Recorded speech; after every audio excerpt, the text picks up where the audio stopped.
Hello, and good day to everybody. This is Maze coming at you today with three mods. This series I want to focus on a mixture of all kinds of different mods, so it's not always going to be new mods, it's not always going to be old mods, but it's going to be mods that are favorites of mine. And the first mod for today is going to be a quest mod. And this is Garlits Radioactive Stories. This is a quest mod that I feel is very underrated. It's one that flew under the radar and I didn't catch until this last trip back into Fallout that I made here recently. To get this started, it's easy enough. Right here in the operator's booth outside of Vault 111, you're going to find a note from a young man named Jake. Jake grew up in Sanctuary. He went away to college, and then after college, he went to work for a kind of top secret little project. And when the bombs fell, he was unable to make it back home. This is a series of 5 different quest chains. It's a series of lore-focused quests, and you're going to be immersed in these by following clues, hints, breadcrumbs in order to reveal the actual stories.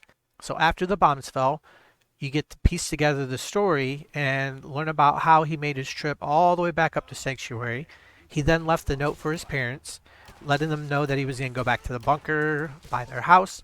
So you go back into Sanctuary, you go down into the bunker, and you'll find the terminal. And the terminal is going to give you the rest of the information. It's going to kind of be like a diary. It's going to tell you the story of Jake and what he did while he was there in Sanctuary, things that he ran into, just basically how he survived shortly after the bombs fell, and then the events that happened that caused him to leave. And from there, you just pick it up and you go step by step to figure out what happened. And then as you progress through Jake's quest, you're going to pick up the next quest, and then that's going to link to the other one.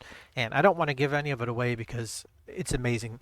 Honestly, one of the best things about it is finding that next piece of story, because it really feels like a reward each time you find it. So far, I've had a fantastic time with it, and it's went so well with my current survival playthrough. Highly recommended.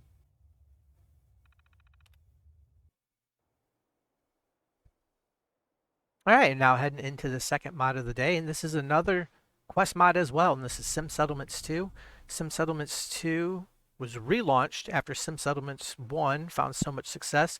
And what Sim Settlements 1 originally did was took the settlement system that Bethesda put in the game, which I had a lot of fun with, even though it was very simple and very generic. But Sim Settlements bolster that up and turn settlement building into something really fun, something that you could really dive into and spend hours upon hours just having fun with. And Sim Settlements 2 brings that everything from Sim Settlements 1 along, only this time it's a very quest driven mod. You're going to head down to Sanctuary, you're going to grab the Robotics Weekly off the workbench.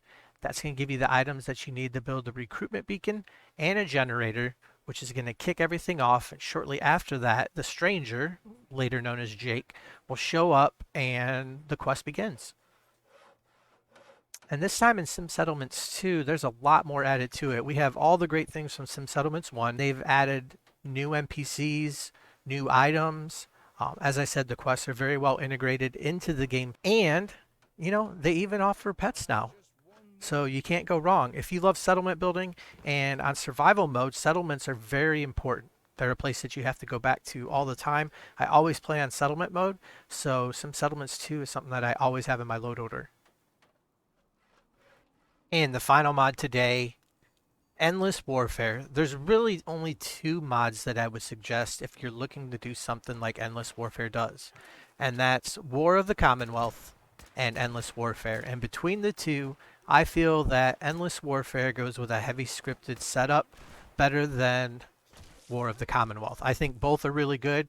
If you build your load order around whichever one of these you choose, you can definitely use either one of them. Personally, I prefer Endless Warfare, and reading the description right from the mod page, Endless Warfare adds 1,475 scripted spawn markers throughout the Commonwealth that can be fully configured on your Pip-Boy. This only includes the exterior world space. There are no spawn markers placed in the interiors or any of the settlements, but I will let you know that they do spawn outside of settlements.